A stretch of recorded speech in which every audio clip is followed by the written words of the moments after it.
It's easy to sit there and talk about things you don't like, but when a game keeps you playing 10 years later, it must be doing something right. And here I'm going to talk about so many rights. If I was giving directions, you'd end up stuck up your own arse. If you like the video, please leave a like or a subscribe, it really helps me out. But without further ado, let's get into the video. And they're off.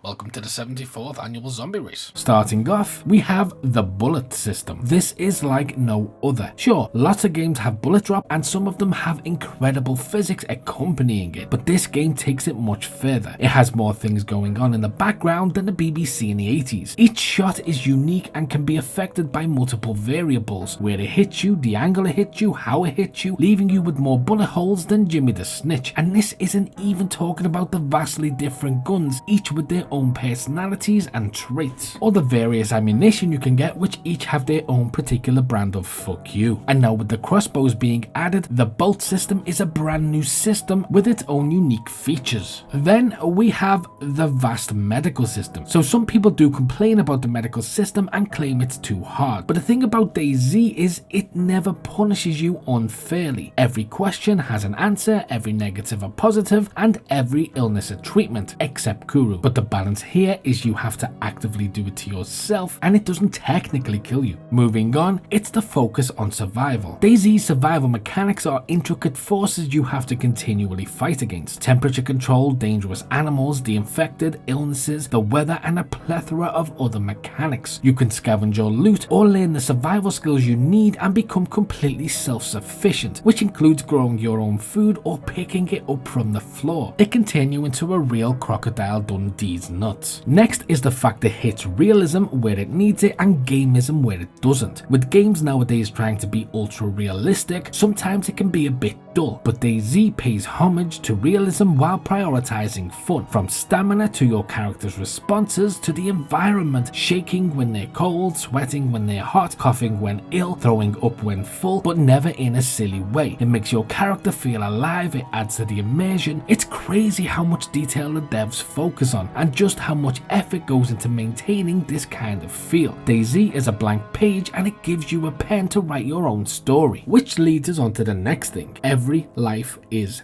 different. No matter how many hours you have behind you, you're still shot back to the coast on an even playing field with nothing to your name but a wish and a prayer. This is where your skill level trumps your actual in-game level, because there is no leveling system, there's no soft skills, there's just you and the other fresh spawn. And despite the fact you start off with no supplies and you have to begin the same grueling climb to the top again, you still somehow find a whole new adventure in an entirely new way. You meet new people, you avoid new people, you find different loadouts, encounter different obstacles. This goes back to the whole blank page, your own story thing. Unlike other games, you don't invest in a character you like, you invest in yourself. You have emotional attachment. It's your personal hard work you're putting on the line every time you go out to get a new apple, and boy does it deliver. And another thing it can deliver is the player base. DayZ is filled with some of the most imaginative degenerates you'll ever have the misfortune to share a tin of beans with. You will not only form bonds and lifelong friendships, but arch nemesis and wounds of distrust so deep it might actually bleed out into your real life and cause you nothing but social anguish. Having a best friend to travel with only to then have them betray you and make you strip down to your tiny whites is harrowing, right up until you see the opportunity to do it yourself and seize it. And this doesn't even address the next issue of how difficult DayZ can be. It does not spoon feed you. In fact, sometimes it doesn't feed you at all. One of the biggest reasons people stop playing DayZ is its learning curve, which is why so many players are proud of their playtime, whether it be 10 hours or 10,000. Every single one of them is well earned. Being able to survive in DayZ, or even not surviving in DayZ, can become an addiction, one that is welcomed by only the truest hardcore gamer. And something else that is welcomed by the community is the fact that DayZ still has so much support even 10 years later, to the point we're getting brand new things added to DayZ all the time. And these aren't always small updates, these are sometimes huge updates that have a giant impact on the gameplay and how you survive, which not only improves on DayZ and keeps DayZ fresh a decade after its release, but it's also one of the reasons DayZ now has one of its largest player counts ever, exceeding and beating every previous year. Then we have the vanilla maps. Chernarus, for example, is not only huge, but its verticality coupled with its dense towns and cities opens up the opportunities for almost all forms of gameplay, with the focus generally being to reach the northwest. You can either search for trouble and battles around the coast or inland, or because of its ginormity, if you keep off the beaten track, you might not encounter a player for actual hours, maybe even longer. This goes for Livonia 2, which has a stronger focus on a nomadic playstyle, where it just leaves you alone and lets you fend for yourself like the parents of Madeline. Then we have its incredible crafting system. You can not only craft improvised weapons, but clothing, tools, bombs, ammunition. It has a huge assortment of craftable items, which keeps getting expanded on with each update. But crafting leads into the next thing, base building. The time it takes to build a safe space in DayZ can be daunting, but nail-bitingly fun. You really have to grind to build the home you envisioned, and there's no greater feeling than when you succeed. That includes marriage and babies. So it's perfectly acceptable to remove the pictures on the mantelpiece of your family and replace it with that base you made. What, one took you 35 hours, the other one took you 35 seconds. I think we know which one you should be proud of the most, because you finally have a place to store your hard stolen loot, and in response to this, you can be raided, which opens up a whole new element to the game. You go from scavenging to relying on your supplies to defend your base, and the opposite is true too. You can be the raider, planning and executing a move straight into one of the most satisfying loot caves in gaming history. And another reason is because of the modding community. The modding community is vast, and they have added everything from new maps to new vehicles to new guns to new clothes to new dynamics to new features to new systems to new kitchen sinks. If you can think it, there is a mod for it, and a lot of mod support as well. And if you don't have a mod, you can go to somebody and tell them that's what you want, and they will make you it. Then there's the fact that there's a server for every playstyle: PvE, PvP, hardcore, modded, vanilla, boosted, faction war, and so much more. No matter what playstyle you adopt, DayZ has a server to meet your needs. I even found a server last year where everybody was made to dress and speak like a pirate, which somehow provoked a few rap battles. But it was just another incredible day on DayZ. Playing DayZ is an experience like no other, marked profoundly by gear fear, the palpable tension of losing hard-earned equipment upon death. This fear elevates every decision, every encounter to a matter of life or death, and it imbues the game with a unique sense of accomplishment when you survive against the odds, and it highlights a unique world of true scavenging when you don't. This game will teach you how to lie with the best of them, and how to even read the slightest negative change in somebody's tone. Each session crafts a story so personal and so immersive, it's as if you've lived it, from the heart-pounding chase to the quiet moments of sunrise. The raw entertainment value lies in its unpredictability and the personal stakes involved, making DayZ not just a game, but a journey unique to every player brave enough to pick it up. But for so many more incredible things DayZ offers, click here. And as always,